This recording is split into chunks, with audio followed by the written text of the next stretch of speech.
আসসালামু আলাইকুম। বিসমিল্লাহির রহমানির রহিম। শ্রম আইন নিয়ে আলোচনা করার জন্য আরো একটি পর্ব নিয়ে আপনাদের মাঝে উপস্থিত হলাম। আমি হুসাইন আহমেদ আকাশ, সাধারণ সম্পাদক, বাংলাদেশ প্রগতিশীল নির্মাণ শ্রমিক ফেডারেশন। আশা করি সকলে ভালো আছেন। দেশ ও প্রবাসে সকল সেক্টরে সকল শ্রমিকদেরকে জানাই সংগ্রামী শুভেচ্ছা ও আন্তরিক অভিনন্দন। সংগ্রামী সাথী ও বন্ধুগণ, আজ আমরা আলোচনা করব শ্রম আইনের ধারা ৩৩৬ নিয়ে। কতিপয় ক্ষেত্রে চাকুরির বর্তমান শর্তাবলী সংরক্ষণ।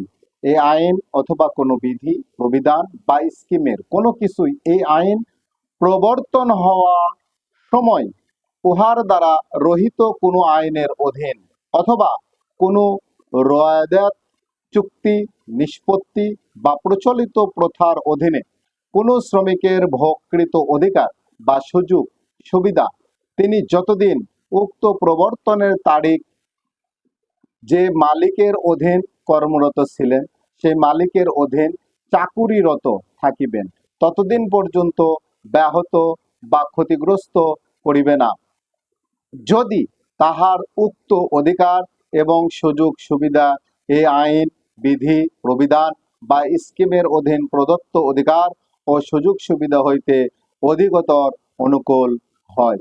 সংগ্রামী সাথী ও বন্ধুগণ, অত্যন্ত গুরুত্বপূর্ণ একটি বিষয় নিয়ে আজ আমরা আলোচনা করলাম। আশা করি সকলে বুঝতে পেরেছেন। দেশের প্রচলিত আইনের প্রতি শ্রদ্ধাশীল হয়ে এদেশের সকল শ্রমিক এবং মালিকগণকে শ্রম আইন মেনে চলার অনুরোধ রেখে এই পেজের ভিডিওগুলো বেশি বেশি শেয়ারের মাধ্যমে এদেশের কোটি কোটি শ্রমিকদেরকে দেখার জন্য, সুযোগ করে দেওয়ার জন্য অনুরোধ রেখে সকলে সুস্বাস্থ্য দীর্ঘায়ু কামনা করে আমার নিজের জন্য দোয়া চেয়ে নিয়ে আজকের পর্ব এখানে শেষ করছি। আসসালামু আলাইকুম। আল্লাহ হাফেজ।